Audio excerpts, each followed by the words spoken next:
fucking feels like recording my first ever Instagram post again for the first time. I don't know if you've seen my first ever Instagram post, but holy shit, I was so nervous. I was so nervous for that thing. Like, I remember that first video, I scripted it out. This is my little script book. It's where I script everything. And I've got some questions for the podcast today. But I remember my first time ever recording an Instagram video.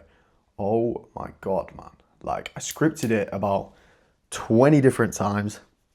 I remember saying to my friends, I was like, man, I really want to start my Instagram. And then I just wouldn't do it. I just wouldn't do it week after week after week. I'd be like, right, I'm going to start an Instagram. I'm going to start an Instagram.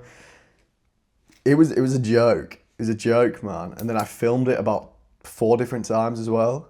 I've been going through my camera roll recently because I've got just no storage on my phone. But going into my phone and like seeing all those old recordings, I'm like, damn. This is a little reenactment. I would sit and stare at the camera like this, right? Because I'd like script my videos using AI, and my AI would be like, be calm, be direct, be focused, and I could not be myself on camera, you know? I mean, that's part of the reason why I did the 100-day speaking challenge. That's part of the reason why I decided to put myself out there and do 100 days of speaking on camera, so that now I can look at a camera like this and I can just be myself. I can just be relaxed. I can just hang out. So yeah, this is episode 1 of the podcast. Welcome. I've decided to start a podcast because I feel like Instagram content can't really encapsulate my own personality and my own thoughts the way that a podcast could. And I'm very, very much inspired by Crew Mahoney. That guy's a real fucking G. I love that guy. I listen to him every time when I'm driving to work. I work like 30 minutes away from where I live right now. So every time I'm driving to work, I just listen to that guy. And I just listen to him ramble about the most random shit. And I was like, damn, like, that's real, bro. People love listening to it. So I wanted to do it myself, you know? So this is Crew Mahoney inspired, but with my own little twist on it. Because Instagram content can't really encapsulate exactly what I'm about. And everything that's me, I guess. I love to train. Sure, I love to play volleyball. Sure, I love to learn about that stuff. But I feel like short form content can't encapsulate what I'm actually about. And that's just sort of the self-improvement side of things, you know, the mentality side of things. And you can't really get your opinion across with a 60-second reel, right? It's very difficult to sort of develop like a coherent argument, I guess, on social media, because you're only given 45 seconds, right? You can upload a reel that's longer, sure, but people aren't going to fucking watch it. People are going to watch shit like that. So I've got my gripes with it. I definitely think it's got a place. I definitely think it's got a place in what I'm building in particular. But in terms of in the future, like, I want longer form stuff to be more what I'm about. I can use it to showcase my improvement. I can use it to showcase like where I've been, like what I'm up to, like pictures, carousels. But I can't really use it like I can a podcast or a YouTube video, talking exactly what I'm thinking about or what I'm training or whatever, because you know, people are just gonna fucking swipe away, right? But the minute someone clicks on a podcast, they're here to listen to what you've got to say. You know, they want to listen exactly to what you're saying, okay? Unless, you know, Instagram, you're just competing against millions of other people who are uploading the exact same style of content as you, and you are just like a drop in the bucket. Nobody knows who you are, and you're just trying to find the perfect hook. You're trying to craft the perfect video that's gonna blow you up because it has the potential to just capture attention. And that's all it is. It's just capturing attention. So, anyways, what is this podcast about? I've got some questions here that I want to answer on this first episode, just to sort of set things up. This is the Way of the Ace podcast with Christian James. Firstly, what is the Way of the Ace? Right, because the Way of the Ace, I don't know, my anime fans out there, my Haikyuu fans out there will know exactly what this means, but people who don't associate with that sort of stuff, firstly, what the hell are you doing? You miss out on peak, bro. But secondly, people who don't interact with that sort of stuff probably won't know what that means. So what is the Way of the Ace to me? I guess the Way of the Ace to me is how you choose to carry yourself on and off the court. And that's it, just summarized neatly with a bow in one sentence. You know, it's how you carry yourself and how you act and your behavior and all of this stuff encapsulated under the title of ace, right?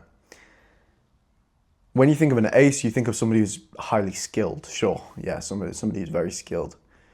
But I think there's so much more to becoming a good volleyball player and becoming an asset to your team that I wanted to speak about it. You know, because I'm not necessarily the best player on the court wherever I step onto. You know, I'm an English volleyball player. I'm scrappy.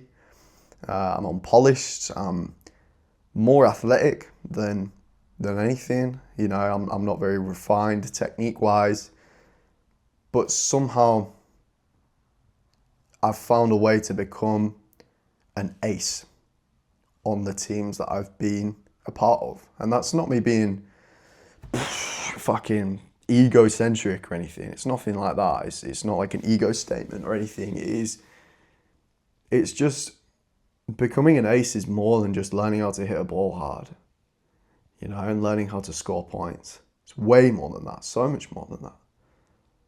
The Way of the Ace t-shirt from the Haikyuu show I can't remember exactly what the rules are for being an ace. I should probably get that up, actually. I should definitely get that up. What are the rules for being an ace? Give me 1 second here.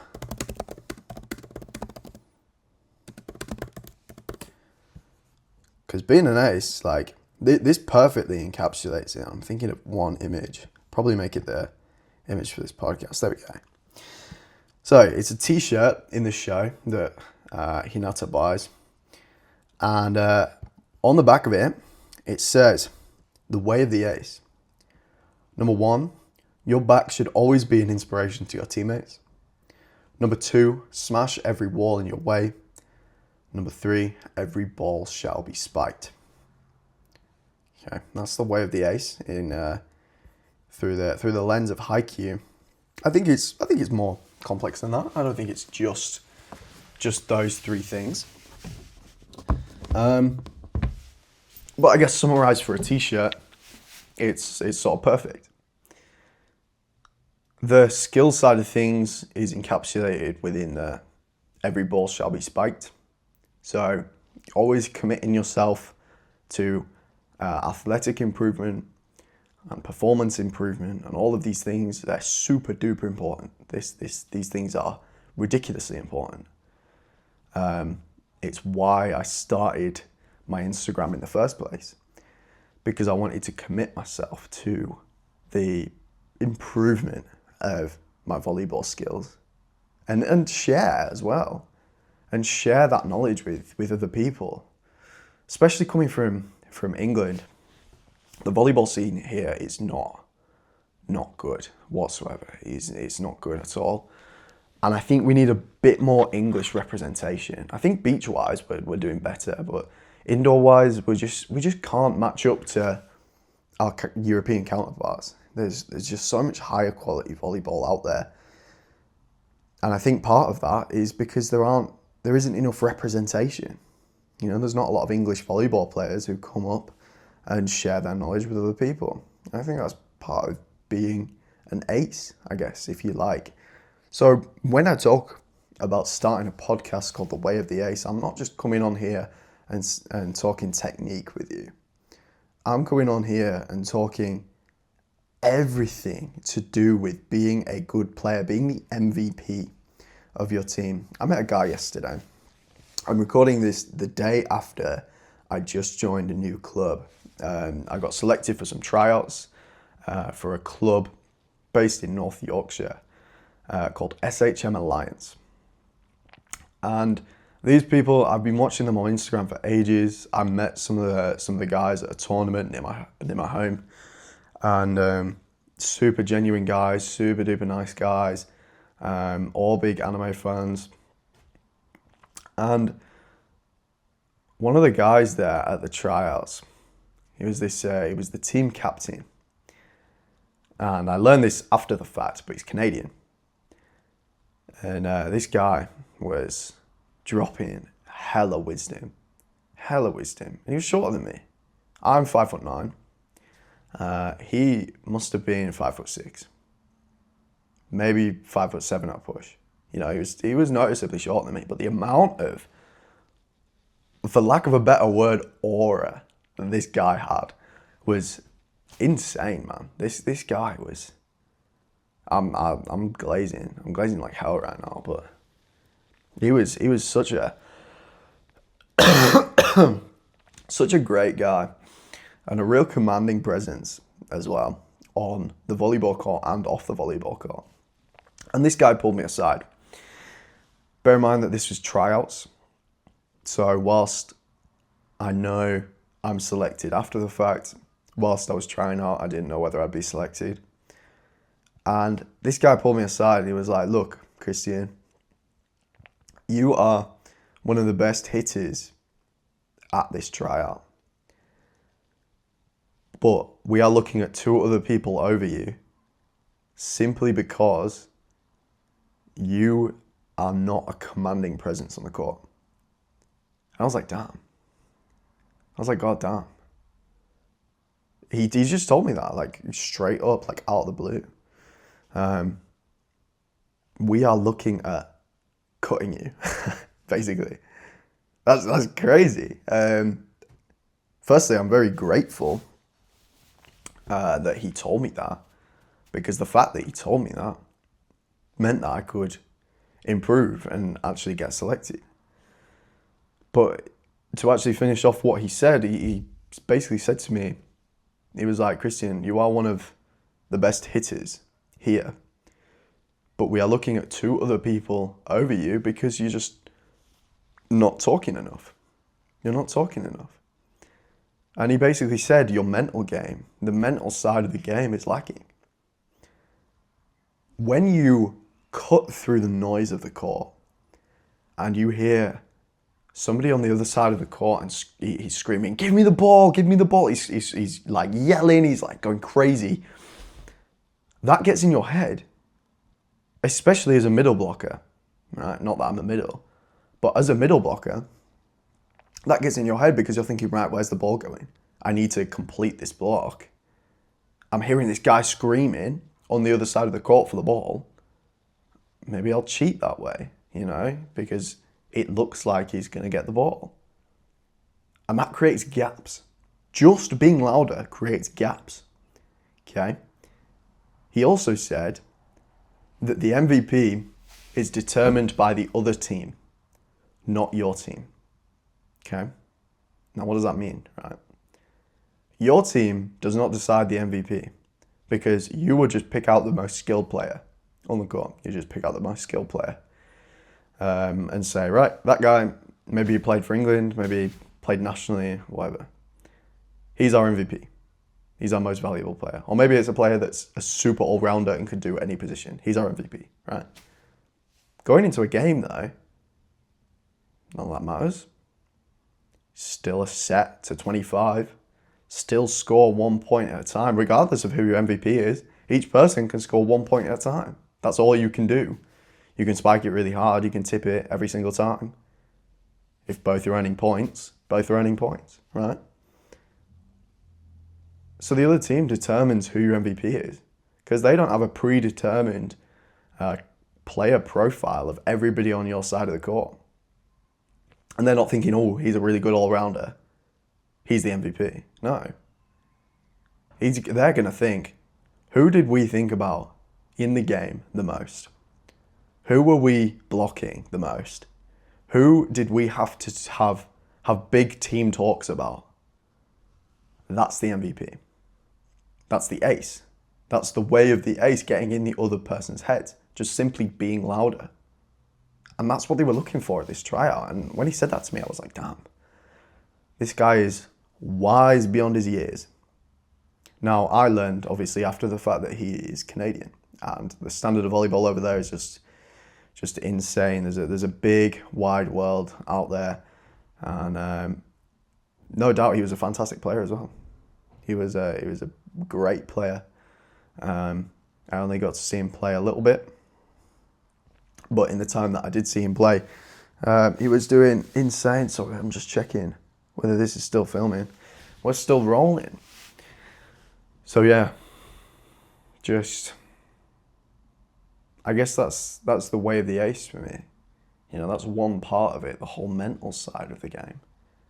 And being humble enough to know that you have ways that you can improve. Because I see, especially in volleyball, 100% especially in volleyball, you see a lot of people with huge, overinflated egos that think that they are the best person on the court. You can always tell this kind of person, and usually, hot take, usually these guys are Haikyuu fans. So usually these guys are Haikyuu fans, bro. I don't know what it is about that show, but man, it produces a cesspool, a little assist. It's a cyst on the volleyball community, because you get some people come in and they're like, I know exactly what I'm doing because I watched the entire Haikyuu series. Man, get the hell out of here. Why can't we just have a sport that's not inundated by these guys, man? Whatever, that's a tangent. But being humble enough to know sort of what you need to improve on, and like being humble enough to know that you have places to improve upon, you know? Because you're never going to be complete as a volleyball player. There's always going to be something that you can do, always. And continuous improvement is the way of the ace. That is how you stay an ace. That is how you stay an MVP. Because sure, you can get in the other team's head, but if you don't have the skill to back it up, you're not going to be an MVP, right? I've mentioned Haikyuu so many times here, but I just want to bring up Kita. I was watching some edits of him earlier. I don't know whether that's cringe to admit, but it's what I was doing. And he's literally my favorite character, or one of my favorite characters from the Haikyuu series. And I just love his whole philosophy. And I think that really encapsulates what being an ace is in reality, because you can have these anime style moments, right, where everything just goes right. And I remember I was watching the series, and I was just thinking, man, these guys are like perfect. These guys just don't make any mistakes. This just isn't what volleyball looks like, which may be why it contributes to the cyst on the volleyball community, where people just sort of think they're the best in the world. But I don't know. Maybe that's just a whole sports thing. I've not been involved in many sports in my life, but maybe it is. But his whole philosophy of continuous improvement and discipline every single day, doing things right every single day, is just so profound. It's just so realistic. He's the most realistic character in the whole show, because he's a sub, but he's the captain of a team full of monsters, a team full of people that are just so much that are better than him in leaps and bounds. But he still leads this group of people through his discipline and through his philosophies. That's incredible. That is what an ace is, right? And that's what an ace is in reality, you know? Somebody who wakes up every single day and picks up the volleyball and does 50 sets every day is always going to be better than the person who picks up a volleyball once every 2 weeks and does 1,000 sets, right? Because his hands are going to hurt. Hands are going to hurt. He might even get an injury. Right? I've had a couple of injuries because it's a plyometric movement, right? To the setting is a plyometric movement, so he's just going to get injured, right? But Keita's whole philosophy is doing something every day and doing it right. You know, you clean a little bit, you tidy a little bit, you do your training, you do this, you do that, you do everything that you need to do, and you do it every single day over a long period of time, and the results are inevitable. That's the way of the ace. That is the way of the ace, man. Like, that is how you as an ace can lead your team and be the MVP and get into the other team's heads, because that's what we want. Volleyball is the most selfish sport in the world. Maybe not. Volleyball is a selfish sport, right? Because everybody just wants to be watched. I've played, and I'll admit this, I play my best volleyball when I know that people are looking at me and they're going, damn, this guy's good. Or I'll do a really good hit. And they're like, damn, this guy's really good. Or somebody even comes up to you and goes, damn, nice spike, man. Nice dig, whatever you've done.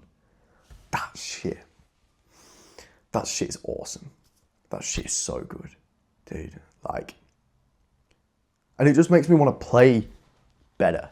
Just makes me want to continuously play better. So if everybody's watching, you know, that's when you play your best volleyball. And I don't think it's big-headed to say that. I don't think it's big-headed to say that at all. So I've lost my train of thought. I've completely lost my train of thought. But that is becoming an MVP. Becoming an ace.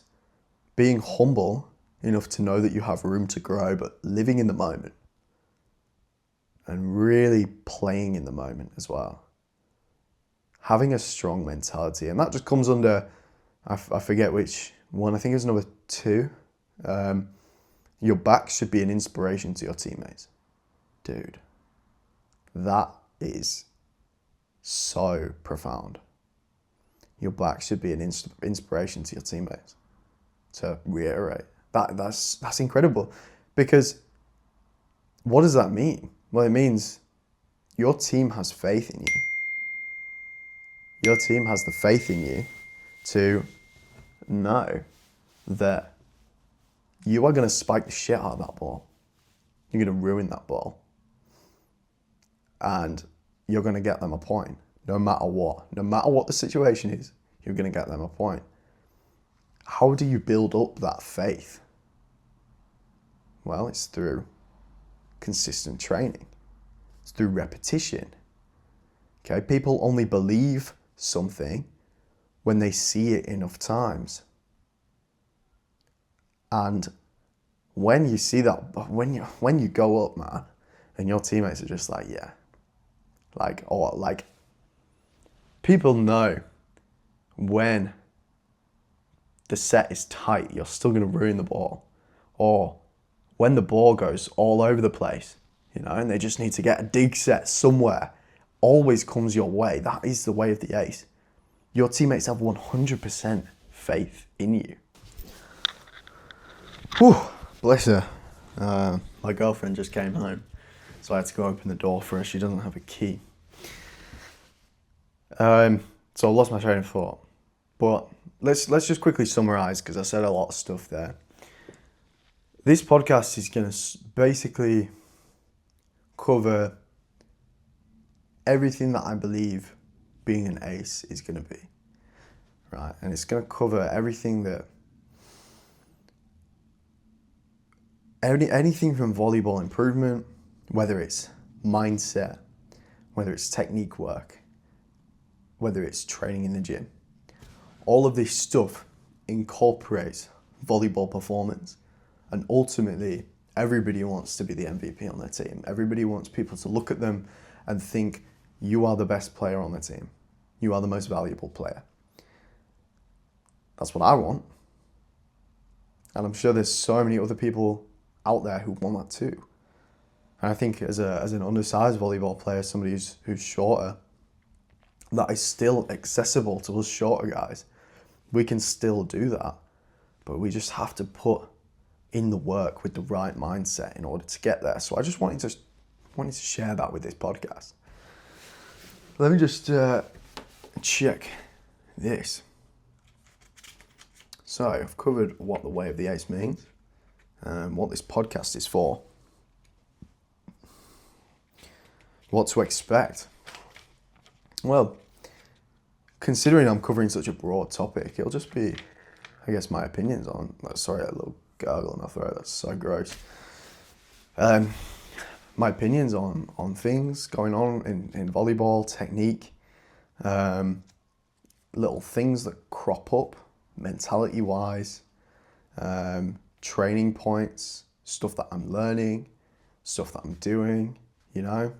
It's a way for me to connect as a person with you guys in a way that I can't connect with you through a 30-second reel on a screen, you know, because I want a real connection here. I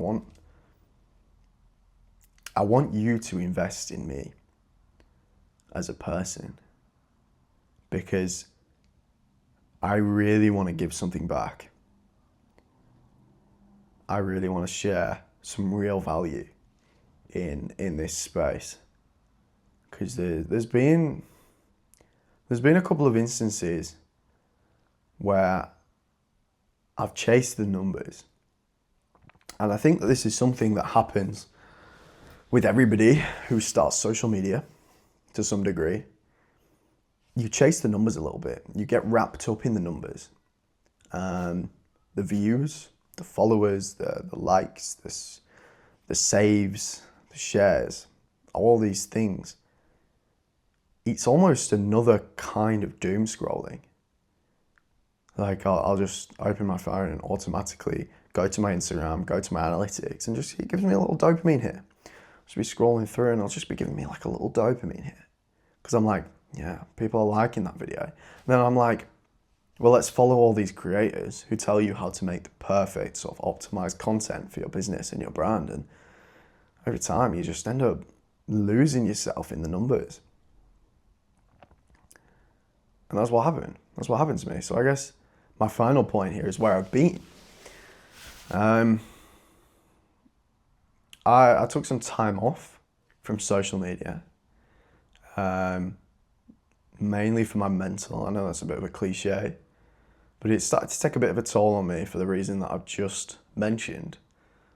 Got wrapped up in the analytics, got wrapped up in the views, got wrapped in the routine, of it, because short form content is so much easier to produce than like YouTube content.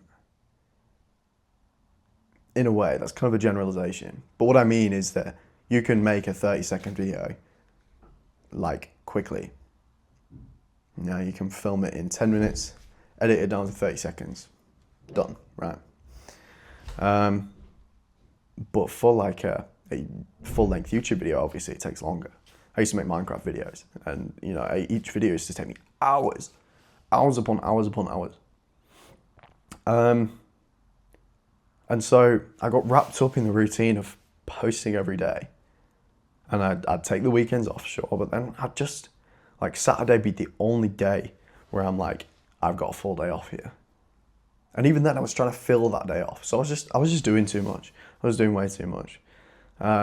What is happening with Vertex? That's another thing, because there's been no updates on my Instagram about that. So what is happening with Vertex? It's just going to take a back seat for the time being. I've got a hell of a lot going on. I've got a lot happening. And I just don't think it's healthy or reasonable to maintain that level of output for a long period of time. So I don't think I could do like a training program alongside a Instagram account, alongside playing volleyball on my own training, because my own training took a hit. You know, my own training took a hit because I was posting too much. And sometimes I'd think, fuck, like, what am I going to post? And then I'd be like, shit, it's like 5 o'clock. I've still not hit the gym. All I've done today is go to uni and do some of the work. What do? Gym takes a hit. I don't train because I'm like, well, I've got to keep to the posting schedule. Oh, I'll just train tomorrow. I'll just hit full body and just combine 2 sessions together. No, man. No, I just wasn't faithful to my training session schedules whatsoever. And so my physique took a hit. My training took a hit. And just everything in general took a real hit. I wasn't taking care of my body like I used to. I wasn't prioritizing sleep like I used to. I'd be up God knows what time to get a new video out, right? And I'm grateful I've done that, because I think you need to go too far in order to really sort of calibrate and think, that's my limit. Let's strip back and operate within this comfort zone, because, hustle culture nowadays tells you need to do more. You need to do just more and more and more. But that's just not the case, I think, especially with something that requires the consistency that social media does, you need to operate within that golden zone where you are forced to be disciplined about it, but still have space, still have your own room. And I just didn't have my own room. And I couldn't let the things in my life that were important to me breathe. So like my relationship, I couldn't let that breathe. It had very little air. My training, as I mentioned, my volleyball took a bit of a hit because I wasn't able to really sort of relax. My personal life, just enjoying myself.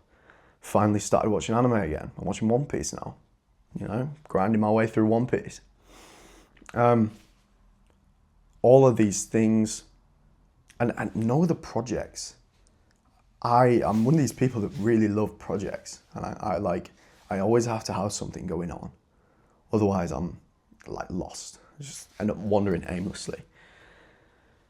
So it was kind of unfortunate that I couldn't do anything like that.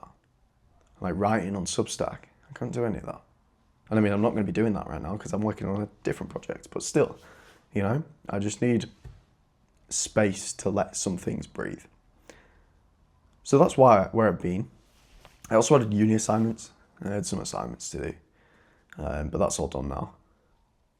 But then, I can't really use that as like an excuse, I guess, because I'm always going to have assignments to do because I'm in uni.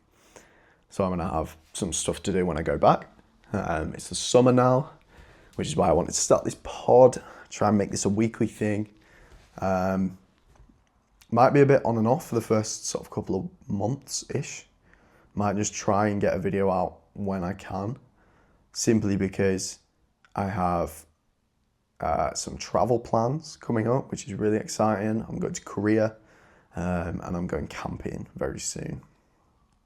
So that'll be good. That'll be really, really good. But yeah, I'm going to try and maintain this podcast. I'm going to try and keep this going. It is an opportunity to just speak directly to you guys about questions regarding training and volleyball performance and mentality and all these things that are really, really important. I've got so much that I could say right now, but for the time, I think we're closing in on 40 minutes now of this recording. For time's sake, I think this has been a pretty good little introduction to the podcast. I'm really looking forward to sort of see where this goes. Try and record every Monday, maybe try and upload this by sort of Friday-ish.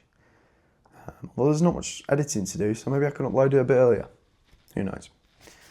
But yeah, that's about it. That's the Way of the Ace podcast. That's episode 1. This is, I guess, my return to social media. I do have a video on the way. I do have a couple of videos on the way. A couple of new ideas, a couple of new series which will be really exciting. It'll be a good time to sort of get back into the swing of things, really sort of dig my feet in. Another reason I wanted to do this podcast is because it is just a sort of low barrier to entry type thing. Like, I've got a very minimal setup, recording on my phone, plugged into my Mac, and my Mac is recording for me. So, just super duper, like, I can just sit down, whack this mic on, and start talking to the camera. And so that's pretty much it for episode 1. I hope everybody else has a great rest of your day. Me personally, I'm going to go film an interview with one of my friends. She's got like a project and she's doing it on me and volleyball, which is kind of funny. Maybe I'll ask for some of the recordings. I'll put them on my Instagram story or something. I guess I've not really covered what I've been up to in terms of volleyball. I mentioned it briefly earlier. I have just joined a new team. So I was actually teamless for a little while. I play for my uni team, but it doesn't really count.